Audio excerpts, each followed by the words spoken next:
pangalan pa lang niya, alam niyo na kung anong nagawa niya sa Philippine cinema at sa aming mga nahawakan niyang artista. Nandito tayo ngayon sa bahay namin sa Taytay. Dahil kababayan ko po siya talaga. We have with us Direk Cathy Garcia Molina. Yay! Nabalitaan ko na tumira pala kayo sa Bicol, Oriental Mindoro, hanggang Occidental. Tapos napunta kayo sa Angono Rizal. Pero yung formative years niyo? I think here. Pero ang sabi nila, dito kami sa Taytay tumira, sa may Kapalaran subdivision, din yata ang aking mga ninuno. Oo. Tapos, basta ang alam ko, when I was growing up, I wasn't growing up with my real parents.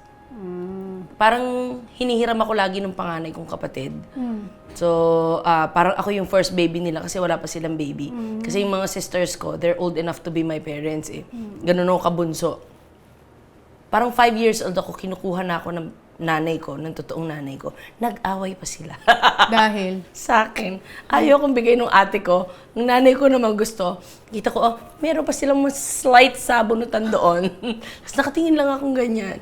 Tapos, finally, nakuha ko ng nanay ko. And I will never forget, tinanong ako ng tate ko, nasa tiyan niya ako, inihiga niya ako. Maliit yung kwarto, madilim. Sabi niya, ba't ayaw man sumama? Hindi mo na ba kami mahal? Hindi ako makasagot kasi at that time, ang alam ko, pag may mahal ka ng isa, hindi ka na pwede magmahal ng iba. Eh alam ko, mahal ko yung mama ko. Yun yung ate ko. Pero alam ko, mahal ko rin sila. So nung tinanong niya, hindi mo na ba kami mahal? Hindi ako nakasagot. Hindi ko alam kung sumama ang loob ng tatay ko, pero hindi ko nasagot. So yung relationship mo sa parents mo? Okay naman, I think. Pero ang memory ko sa kanila, nung nakatira na kami sa Bicol. Tapos yun na, mula nun, hindi na ako nawalay sa kanila. Mahilig ka ba manood ng mga pelikula ng Direk? Mahilig ang tatay ko. Tapos lagi niya akong sinasama. Parang ano namin yun eh, pag may magandang kita o may magandang sabi niya, halika, punta tayong Naga. Yun yung parang kumbaga SM nung panahong yun. So pupunta ka, manonood ka, kakain kayo sa Chinese restaurant, siopaw, mami, tapos manonood kayo Ano mga napapanood yung sine nun? Yung maaalala mo? Ang sobrang alala ko, The Champ, si Ricky Schroeder, iyak ako na iyak doon kasi namatay yung tatay niyang boksingero. Tapos, Sgt. Pepper's Lonely Hearts Club Band. Ayan na. Yun. Sa tatay ko naririnig ko yun, yung daddy bonding ko. Tapos, Jaws. Kung meron naman kayong Filipino film na napanood nyo nung bata kayo na hindi nyo malilimutan, ano yun? Sad to say, ang tatay ko hindi nanonood ng local films, I think. Hindi. Ang tanging na panood kong local film ay nung nag-aral na ako sa college. Kasi project na siya, kailangan mo nang panoorin, part ng exam mo. So, doon lang ako nakapanood ng pelikulang Pilipino. Anong pelikula yun, Direk? Ang tandang-tanda ko ay yung directed by Chito Ronyo, Itanong Mo sa Buwan. Yun, gusto ko yun. Tapos, Karnal, ni Direk Marilu Diaz-Abaya, gustong-gusto ko rin yun. Sa UP Diliman po nag-aral si Direk. Palimascom, major in film and audiovisual communication. Yes. Tapos nung nakagraduate kayo, saan kayo unang nagtrabaho? Viva Films. Ano yung mga unang pelikula niyo nun, Direk? First ever, Narito ang Puso Ko with Lorna Tolentino and Gabby Concepcion and Mark Hill. Yan ba yung nag-Grand Slam siya? Oo, yan yung nag-Grand Slam siya. With Direk Chito din. Ano yung trabaho niya, Direk? Script con, gano'n? Script con. At that time, basta after graduate, kasi nag-intern, Viva, kay the late William Larry. Nagpunta kami sa set ng Kaputol ang Isang Awit. Gary V. and Sharon Cuneta. Yun ang unang-unang tungtong ko sa film set. Tapos right away, parang ang gaan. Parang tuntua ako sa nakikita ko. Tutuwa ako sa mga pinaggagawa nila. Nood-nood lang ako. Ilan taong kayo nun, Direk? 19. I graduated in April. June, last week of May, tumawag si William Larry. Kasi gusto mo bang magtrabaho na? Opo, syempre. Script con. Ano po yun? Hindi ko po alam. Script ko niya, po yun. Dito mo na pag-aralan. Sige na, punta ka lang dito. Pinupunta ako. Ayun na si Direk Chito. Kita ko, ang tangkad ni Direk Chito, di ba 6-footer? Ako salamin. Hello po. Sabi niya sa akin. Diretso. Nanginginig na ako, takot ako. Pero siguro sadyang may may tapang ako sa loob na hindi naman ako napanghinaan ng loob. Tapos ang maganda sa industriyang yan, hindi naman sila non-welcoming sa mga bago. In fact, I had a lot of help. Ano pinaka hindi nyo malilimutan nung bago kayo sa industriya? Naku, marami. Kasi Namura na kayo, direct? nabato ng script. Nabato ka ng script ng director? Sinong director? Si Direk Chito! Bakit nagkamali kayo? Marami yan kasi si Direk... Pero, okay, kay Direk Chito ko na-experience yung mga unang ganyan ng buhay ko. Pero sa kanya rin ako natuto. Tapos pag script continuity ka, di ba ikaw madalas yung kabatuhan ng artista pag reading lines? So, eksena sa korte. Korte, sa witness stand. Si Lorna T, lahat-lahat kukunan na ilang eksena. Eh di, read ka ng lines. Siyempre, iba-ibang eksena, di ba? So, hiniwa-hiwalay ko na. Yan. Reading. Nawawala yung page ko. Kati! Pay! Lumipad Ayun sa na. akin yung Ayun na. script. Sorry po, nawala po direct. So, experience mo lahat. Oo, yun, direct? pero okay lang kasi alam ko, kaya ako napagalitan, nagkamali ako. And that made me better. That made me not do it again. And siguro, natuwa naman siya. Kaya nung second movie niya, bago matapos yung first, sabi niya sa akin, "Oy, Kathy, may gagawin akong pelikula, Vilma Santos. Gusto mo na ganun yung eyes ko? Vilma Santos fan ako pelikula yun, direct? Ikaw lang." With Ronnie Ricketts. Siyempre, nung Vilma Santos, opo, sasama ako. So ba mentor mo? Sino mo mga mentor mo na director? Well, the very first that I will consider talaga is Direk Marilu Diaz Abaya. Kasi when I was in school, siya yung instructor ko sa directing. Meron siya pinagawa sa aming project. Tapos doon ko na-realize na, ay, ganun pala ang pelikula, ang galing. Ang isang image can be a word, a phrase, or a sentence. Doon ko rin na-realize na, grabe yung galing ng editing, paano kaya mong ibahin yung sentence pag pinagpalit mo yung ibang images. Doon ako nagsimulang magkaroon ng love for filmmaking. Tapos yan, si Direk Chito. And of course, after that, after ng palipat-lipat ako Viva Films, Octo Arts, Viva Films, Movie Stars, Octo Arts, Seiko, Regal. Bumalik sa Seiko, tapos Regal. Sa Regal ako nadampot ni Ruel Bayani.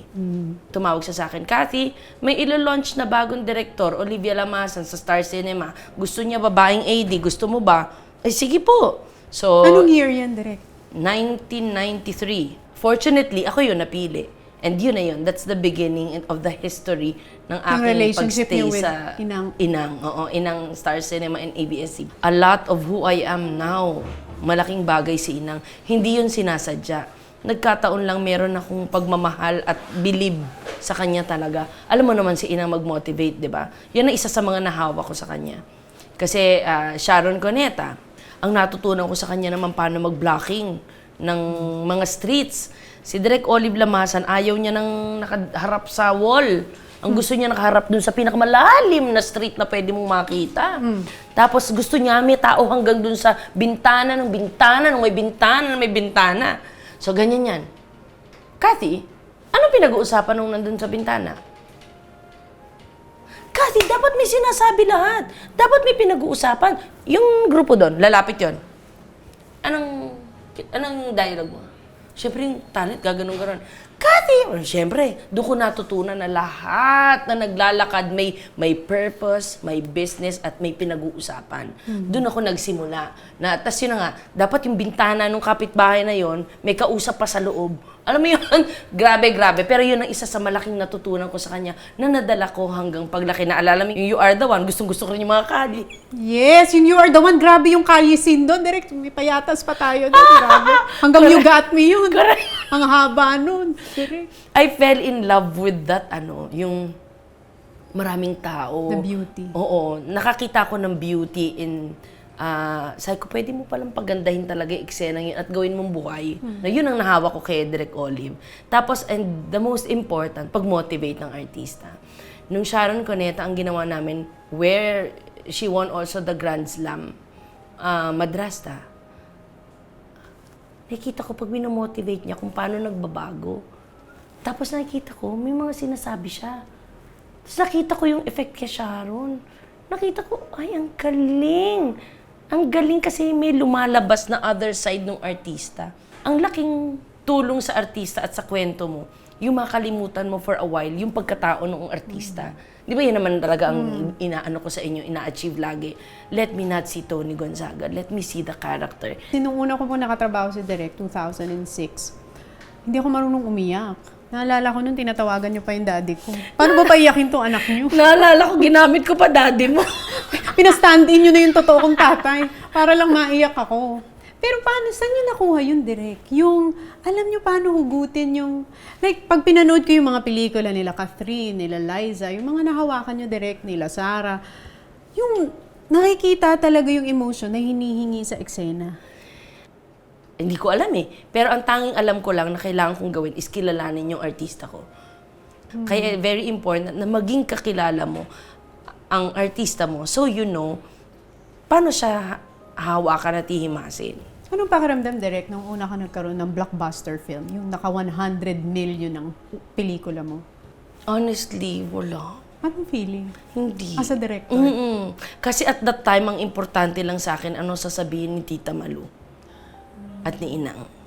Nung you are the one, dun ako nakakuha ng tumitili sila. Dun ako sumasaya. Dun ako parang tama yung, yung tinatahak ko, parang gano'n. Parang tama yung ginagawa ko. Pag pelikula, first screening, wala akong na-receive na tawag. Grabe, nanginginig na ako. At that time, even up to now, ang mahalaga sa akin, magustuhan ng management ko. Second prize na lang yung kumita siya. Siyempre, sino ba namang ayaw na hindi kumita? But at that time tayo, hindi pa uso ang blockbuster noon. Hindi nga. Oo, parang hindi naman uso yung 100 million, ganyan-ganyan. Yes. So kahit, hindi rin namin alam yun. oo, Big diba? deal pala yun. Correct. Kaya kahit sinabi nila sa akin, nag 100M, yay! Pero hindi ko alam na yun pala yung value noon. Kaya, doon tinanong mo ko, no offense meant, not because hindi ako sumaya, but at that time, hindi natin alam na mahalaga pala yun. Kasi ngayon, sobrang halaga na. Di ba, pag naging first ka, parang top grossing film of all time, may value na yun ngayon. At that time, wala talaga. Sa akin, ang importante, yung sinasabi ng management. And to this day, she holds the title na may highest grossing Filipino film of all time. Pag naririnig mo yun, Direk, how does it feel? Wala akong pride dyan, Tony. I Bakit? don't take pride in that, but I take pride in the number of people na natuwa because of that film.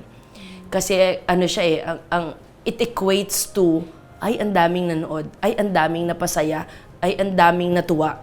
Yun ang mas sa akin. Siguro na-inculcate sa akin yan ni Direk Marilu Diaz-Abaya na ang totoong success ng isang pelikula ay by the number of hearts you touched. That's what kept me going. Kaya tumagal ako ng ganito katagal sa industriyang to. Di ba, Direk, yung success laging may kapalit? Ano yung naging kapalit ng sa'yo, Direk?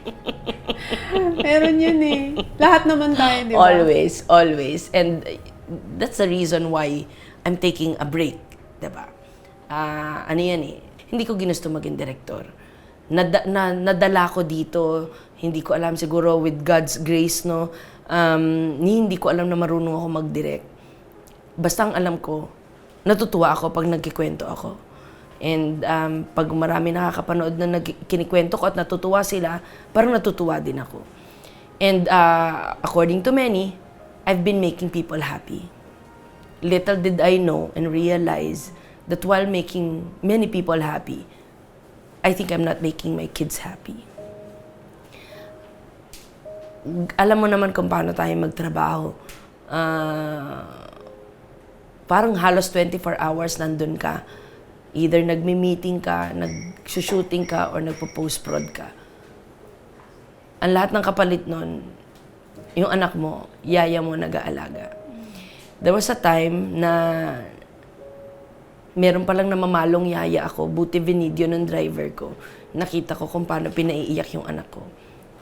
At that time, imbis na magalit ako dun sa babae, nagalit ako sa sarili ko. And immediately, I made a letter to Tita Malu and Dinang and I said, ayoko na po. Ayoko na pong mag-direct kasi kapalit nun, anak ko. Parang feeling ko, walang fault, walang pwedeng i-blame sa nangyari except me. Had I been there, hindi magkakagano ng anak ko. Had I been there, hindi ko kinailangan ng yaya na posibleng manakit sa mga anak ko.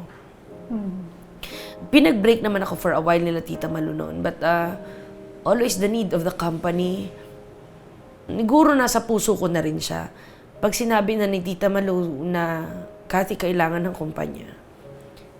If you remember Amnesia Girl, nung in-offer sa akin yun, sabi nila, Kathy, para may panghamon ng mga tao ng Star. Parang how can you say no to that, no? Knowing that, magkakabonus sa mga tao, magkakakesot hamon sa Pasko, kaya kahit alam mong mahirap at imposible yung schedule, ginawa natin. Kaya tamo nagkamatay-matay tayo. Kaya inabot na ng gabi ang dapat umagang sequence kasi kailangan siyang matapos kasi hindi pwedeng hindi matapos at hindi pwedeng hindi kumita. Otherwise, walang hamon at keso ang mga taga-Star. Habang pinapakinggan ko direct, parang na-realize ko, you said so many yes to your work and the kids got a lot of no's. Diba? Yun talaga yun. Tapos every time magsasabi ako, lagi sasabihin sa akin, Direk, marami ka namang napapasayang tao. And minsan tinatanong ko, ito ba talaga ang calling ko? But nitong nakaraan, na-miss ko na yung formative years ng anak ko, Tony. I knew I wasn't there anymore and there was no way I can bring back the time. That's why nung nag-hit ng teenager years ang mga anak ko, yun yung sinabi ko kasi feeling ko mas dangerous yun. So, kaya ako nag-make ng stand that I will take a leave na. Nung nandyan ang asawa ko, I made sure that one of us is with the kids. Okay? I made sure that one of us was with the kids. Halimbawa, pag may pasok ako, sasabihin ko, huwag ka tumanggap ng trabaho para may bantay sa bata. And vice versa. So, alam ko na may isang magulang na nandun. Present. Oo, na present. Nung nawala siya, magpapilot ako ng Precious Hearts noon. 2009. 2009. Namatay siya, di ba, March 29. So, sabi ko, Direk Lauren, parang pass muna ako. Sabi ko, kasi feeling ko nawalan na nga ng tatay mga anak ko. Mawawalan pa ng nanay pag umalis ako. And so, naintindihan naman Direk Lauren and inalaw niya ako. Ang problema, every time I was in the house, I see him. I feel him. So parang torture. Torture sa akin to be in that house. So, lumipat agad ako. Kaya ako lumipat agad at sinabi ko, Direk Lauren, Direk, trabaho na uli ako. Kasi, nandun nga ako, wala rin naman akong pera. Pangalawa, yun na nga, mahirap tumira sa isang bahay na doon kayo nagsama, di ba? Pero direct, nung day na yon, may naramdaman ka bang iba? Nung bago mawala? Yung husband mo? The only thing was, kasi ano yun umalis siya ng Friday night, karera yun ng bisikleta.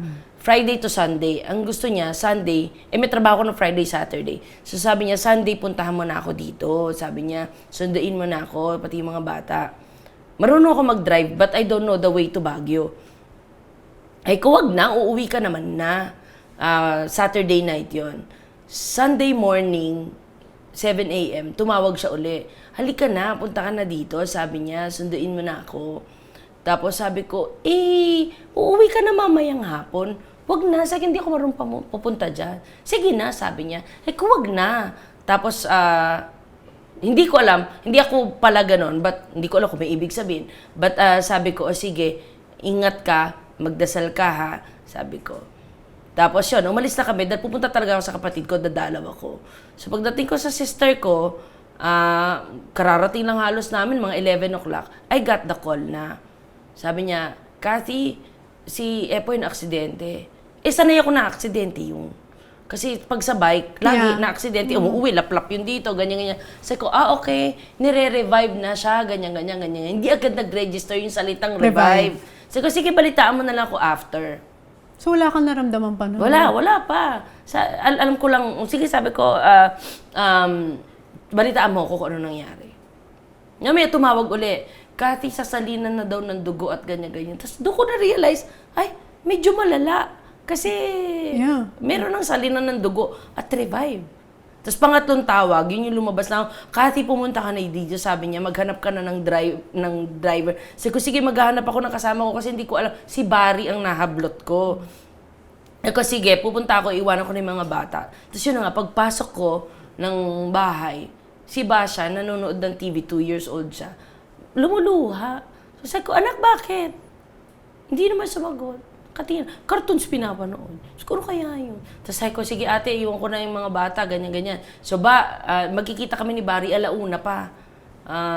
So punta kami ni Barry, nagkita kami, tapos umaandar na kami, mga around 1:30, mga 2:30, si Tita Malu ang tumawag.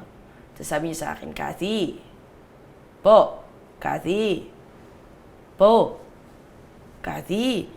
Nasaan ka nito? nagdadrive, si Barry, ako nasa passenger side, Papunta umaandar. kayo.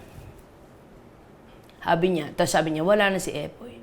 Naku, parang hindi bagay sa pelikula. Kung ikaw umarte, hindi kita Ugly mag-good cry. take. Ugly cry. Tapos sabi ko, wag naman po. Tapos, tinatadyakan ko na yung dashboard. Iba yung feeling, syempre. Tapos si Barry, wala siyang alam lang niya, tumabi. Tapos yumuko ng ganon. So for a while, nandun lang kami. Tas, hindi ko alam. After ko naiiyak sa kotse, I never cried again eh. As eto, syempre ikaw, pag patay, tapos ini-imagine mo yung mga nasa pelikula, nakatabon ng itim, ay puti, ganyan-ganyan. So punta ako sa ampo, din sa ER. Dating dun, wala. Udlot na naman yung pakiramdam mo. Hold emotion. Oo. May basag na salamin. Nasilip ko paan niya, nakalagay muli na may tag. Tapos pagbukas ko, nakatakip na ng blue na. Pero pagbukas ko, nakita ko nakangiti siya. Sabi ko sa kanya, Mike, si Mike yun, taga-ABS din, parang namatay siyang masaya ang ginagawa. Masaya siya sa ginagawa niya. He was happy because he was doing what he wanted to join that competition. And parang nawala yung pain nung nakita ko yung mukha niya. I knew he was happy, parang ganon. I had to be strong. I knew I had to stand strong for my children. There is siguro really that side of me that is so matapang na I will not allow that na maging dahilan para maging mahina ako. Paano niyo nasabi kay Karin and Basha yun? So dinala ko sila, last day yata, dinala ko sila, sakitan nila dada nila, tapos kinakatok. Kasi may ganun yun, di ba? Kinakatok. Tapos sabi niya, when will he wake up? Tapos sabi ko, Dada is sleeping and he will never wake up again. Pero naalala mo, di ba, dumalaw kayo, marami dumalaw. Tapos like ko sinasabi, Bira, kung hindi na ako umiiyak, nawalan ako ng pakiramdam for a while. Siguro, defense mechanism ng katawan ko, not to feel the pain. Nag-shutdown siya. The next iyak ko was when I came home. After ng cremation, pag uwi ko sa bahay, pag step in ng pa ako sa gate, bumuhos lahat. Nag-sink in na lahat. Doon sa Pangasinan, sa beach, dinala yung mga bata. Hindi ko alam kung bakit my tears did not stop flowing. Tas ang iniisip ko lang, will I find someone else who can love me as much as he did? Yun yung big question ko at that time. So pinapakain ko mga anak ko, nagpapatawa ko, pero tululuha ko. Tas after noon, siyempre, bangon ka uli. Sabihin mo sa sarili mo, kaya mo to. And good thing you have friends and family who promise support and love, who showed love. Kaya, kinaya. Sa one thing I never do is to blame God. I never asked God, bakit? Bakit siya? Bakit? Alam ko, lagi pag may binibigay si Lord sa atin, whatever it is, lagi may dahilan. Siguro yung faith na yun also kept me going. Kasi naniniwala ako, hindi si Lord ang kumuha sa buhay niya eh. Alam ko yun eh. Alam ko hindi naman hindi si God ang sinasabing, oh, mawalan ka na ng asawa. Hindi. Naniniwala ako mabait siyang Diyos eh. So, ang ano is, kung nangyari yun, binibigyan ka niya ng aid how to get by. And He gave me so much. How did you get by, Direk? Faith lang talaga. You know, there's ABS-CBN na in Star Cinema na inarugaan naman akong parang anak nila. I have my own family na alam kong laging andyan. And most especially the friends around me. Alam ko nandyan sila eh. Alam kong parang ang daming tatay ng mga anak ko. A lot provided help. Monetary man yan or emotionally. Pero alam ko andyan sila. Ano yung pinakamalaking natutunan mo sa buhay? Tiwala sa Diyos. Alam ko mula simula, hindi naman niya ako pinabayaan. And I made mistakes along the way. But I always managed to get up. Ang tangi ko nang tutunan, wala ka ibang pagkakatiwalaan kundi sarili mo eh. At the end of the day, ikaw gumagawa ng buhay mo. At the end of the day, you make your own decisions. So you can only trust yourself, nakakayanin mo yan. In the eyes of our industry, syempre in the eyes of the world, Direk, you are a successful director dahil dun sa body of work at saka sa achievement. But if you were to define success, what is success to you? Ang success talaga na yet to be achieved ko, ay mga anak ko. I will never call myself successful until makita ko na nakapagpalaki ako na matitinong bata. Which was my greatest fear simula nang nanganak ako 14 years ago. Sabi ko talaga, anong klaseng tao ang palalakihin ko? Anong klaseng mamamayan ang dadaling ko dito sa mundo? Always fear ko talaga yan, Tony. Mabubuti ba silang bata? Magiging ehemplo ba sila ng ibang kabataan? And up to now, I have yet to find out if I did a good job. So until such time, hindi pa ako successful.